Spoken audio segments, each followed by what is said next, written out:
Hola, mi nombre es Joshua García y en esta oportunidad voy a presentar las pruebas respecto a tema de tesis, máscara protectora de uso prolongado y flujo aéreo controlado para personal médico con alto riesgo de contagio, asesorado por el profesor Luis Vilcahuamán. Como una pequeña introducción, esta investigación está enfocada en brindar una solución tecnológica mediante la problemática presentada por el COVID, el cual presenta escasez de equipos de protección personal y no presentan un sistema de presión controlada, el cual se soluciona mediante la presentación de esta tesis. Entonces, este brinda un aire purificado, una ventilación eficiente al interior de la máscara y un uso prolongado de acuerdo a las horas que demanda un horario laboral, específicamente un horario laboral del personal médico. Los objetivos presentes en esta investigación son los siguientes. El primero de ellos, se va a diseñar un modelo matemático y simular en computadora tanto el funcionamiento del sistema del equipo de protección personal activo, para su evaluación y diseño eficiente. Punto número 2, se va a implementar un sistema de control automático para la ventilación interior de la máscara. Punto número 3, se va a determinar el tamaño y la potencia óptimos del ventilador que se va a utilizar para adquirir, o bueno, para brindar el flujo dentro del interior de la máscara. Y por último, se va a definir la capacidad necesaria de las baterías que permita el uso prolongado entre 8 a 10 horas según el horario laboral del personal médico. Para ello, vamos a empezar con las simulaciones realizadas del modelo matemático del equipo de protección personal. A continuación, se puede observar el modelo matemático, que incluye tanto el ventilador DC, la mecánica respiratoria de la persona y el controlador diseñado para que se pueda restablecer el flujo una vez se pueda restablecer la presión, una vez se detecte una variación en la presión en el interior de la máscara. Para ello podemos observar dos ejemplos donde la mecánica respiratoria varía en tanto su flujo como volumen de acuerdo a la presión y a la frecuencia en el cual se establece o se desarrolla el sistema respiratorio. En el primero de ellos son a condiciones normales, entre 12 a 15 respiraciones por minuto, lo cual nos está presentando un flujo y volumen dentro de las especificaciones, o bueno, dentro de los estándares normales. En la figura número 3 podemos observar las condiciones de agitación simuladas por el modelo matemático del sistema respiratorio, donde se simulan 20 respiraciones por minuto. Esto significa que la persona está agitada, por lo tanto su ciclo de respiración es mucho menor y se puede ver una ligera variación tanto en el flujo como el volumen y se encuentran dentro de los estándares de una persona a condiciones de agitación. Luego podemos observar aquí las pruebas que se realizó respecto a un aumento de la presión. Podemos observar de color azul la presión, en este caso negativa, que ejerce la persona. El primer bloque es a condiciones normales, con lo cual podemos observar que va más o menos en el rango de 0 a menos 10 centímetros agua. Estos son condiciones normales para una persona. Y después, mediante el modelo matemático aplicado, se le aplica un aumento de presión de 5 centímetros agua, el cual va al rango, bueno, se puede observar que va en un rango de 0 a menos 15. Y es aquí donde el sistema, por medio del controlador, trata de restablecer la presión en un plazo o en un rango de aproximadamente 2 segundos. Ahora vamos a pasar a las pruebas realizadas por el sistema de control automático. Este ya es la aplicación física. Antes hemos visto la aplicación teórica en base al modelo matemático del equipo de protección personal. Y ahora vamos a visualizar las pruebas llevadas a cabo en el sistema de control automático de la ventilación en físico. Para ello se presentan los dispositivos utilizados. Para la simulación de la máscara se utilizaba una mascarilla de oxígeno, Dentro de ella se puede ubicar y se puede observar de igual manera el sensor de presión BMP180. Este está comunicándose a un Arduino Uno, el cual va a determinar su lógica, bueno, va a leer los valores de presión dentro de la mascarilla, y este valor nos va a servir para establecer nuestra lógica más adelante. Por la parte de potencia y energización del ventilador, se ha utilizado una fuente reguladora DC, el cual le permite brindar 12 voltios, y un circuito IRFZ44N para que pueda modularse en PWM por medio del Arduino Uno el ventilador, y así poder reducir su velocidad, aumentar o reducir su velocidad, de acuerdo a la lógica que se implemente. Y a la derecha, por último, podemos observar el filtro externo HME, el cual se ha optado por utilizar en las pruebas en reemplazo del filtro EPA que se había establecido en un comienzo. Este filtro EPA, uno de los motivos por los cuales no se está utilizando en las pruebas es por su alto costo en el mercado, oscila entre los 98 y 100 soles. Sin embargo, este filtro externo HME, que de hecho cumple con las características de un EPA, ligeramente por debajo de esta, ya que posee un 99.96% de protección y el EPA un 99.98%, nos puede servir para llevar a cabo las pruebas del sistema de ventilación.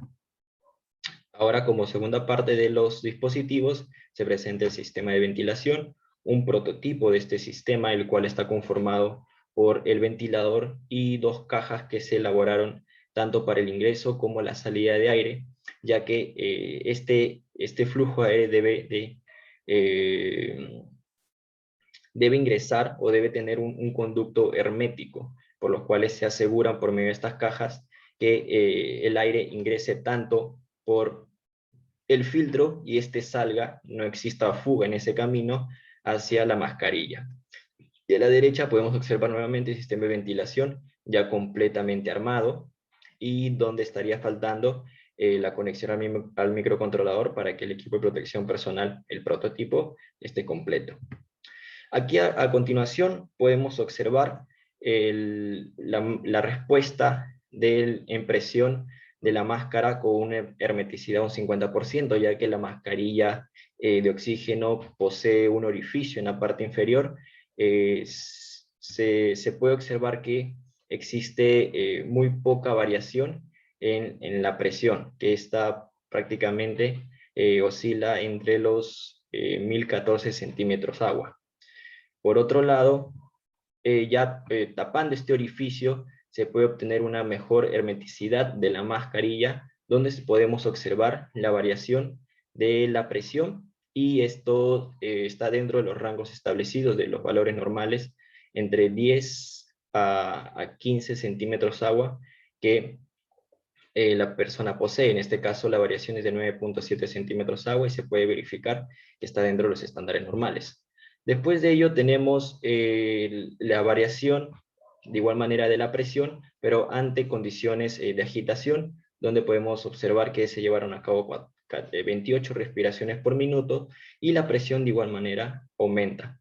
Es importante también resaltar que la presión, bueno, más en la expiración, es donde se produce una gran caída de presión, y esto nos va a servir para establecer nuestro sistema de control. Aquí podemos observar cómo es que el ventilador, ya funcionando con ingreso de flujo, cambia su presión. La presión aumenta en 0.225 centímetros agua, y con una hermeticidad del 95%. Después de ello, aquí solo resaltar que el ventilador se probó sin el filtro, y en esta otra imagen podemos observar cómo es que esta caída de presión se reduce, ya que el filtro no deja pasar, ofrece cierta resistencia al paso del aire. Es por ello que el flujo que está, la presión que había aumentado el ventilador, el filtro lo reduce. Aquí podemos observar cómo el ventilador se encuentra encendido ya con el filtro y cómo es que reacciona a condiciones normales de respiración de una persona. Prácticamente hay una variación de 0,7 centímetros agua, ya no es igual a los 20 centímetros agua, ya que se posee prácticamente un orificio, en este caso, por medio del sistema de ventilación, por donde la persona puede inspirar y expirar. Es por ello que por más que se quiera hermetizar la máscara, por medio de este conducto es que la presión se reduce. Es por ello que podemos observar una variación de 0,7 centímetros agua. Después de ello, probamos el ventilador a condiciones de agitación. La presión obviamente aumenta, sobre todo la presión, la caída de presión, y podemos observar cómo de 0,7 hemos aumentado a 4,4 centímetros agua. Después de ello, ya con el ventilador encendido, junto con el filtro y el aumento de velocidad, aquí ya aplicando el controlador, se establecen dos estados.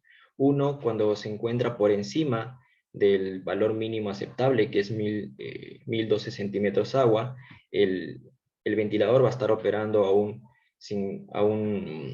99% de duty cycle, prácticamente los 12 voltios, y cuando, no, perdón, al contrario, va a estar operando a un 78%, que es aproximadamente unos 10 voltios, para condiciones normales. Y para cuando se produce una agitación, en este caso, cuando está por debajo del valor mínimo aceptable, tener en consideración que hemos optado por leer la caída de presión, ya que esta es mucho más eficiente en su cálculo, y por ello es que esto lo hemos incluido dentro de nuestra lógica para que se pueda determinar un valor mínimo aceptable, y cuando la persona ejerce una presión por debajo de este valor, se active un duty cycle del 99%, casi los 12 voltios. Aquí es donde el ventilador va a estar a máxima velocidad, y se le ha dado 10 segundos donde el ventilador va a estar operando a máxima velocidad, y esto es en términos de eficiencia, eh, para que después de estos 10 segundos otra vez vuelva a leer los valores, y este es un tiempo considerable para que la persona pueda retomar la respiración en valores óptimos, bueno, normales, a condiciones normales. ¿Cuáles son las pruebas pendientes que tenemos para la investigación? Como lo hemos visto, la calibración de la presión atmosférica a veces varía. Va entre 1012 a 1015 centímetros agua, después se reduce a 1013, entonces se debe verificar o calibrar al comienzo de la lógica del control, para que este valor no oscile mucho y se pueda determinar así nuestro valor mínimo aceptable para que se pueda cumplir la lógica. Después de ello, se debe mejorar el diseño de la carcasa del sistema de ventilación, ya que, como lo hemos visto, son dos cajas de amplio volumen, y estas reducen el flujo que obtiene el ventilador. Al reducir el flujo, la caída de presión también es reducida y no permite que ingrese mucho aire a la mascarilla. Y como objetivos pendientes, ya una vez determinado el ventilador a utilizar, ya que necesitamos uno de mayor potencia para que permita un mayor flujo, bueno, se va a determinar el tamaño y la potencia óptimos de este ventilador, para que cumpla con los objetivos de este PP activo. Y por último, se va a definir la cantidad necesaria, o la capacidad necesaria de estas baterías, que permite el uso prolongado entre 8 a 10 horas para un personal médico. Ya con el ventilador definido, ya que se necesita implementar uno de mayor potencia, se puede determinar cuánto es la cantidad necesaria de amper hora que necesita la batería para poder determinar su capacidad. Muchas gracias.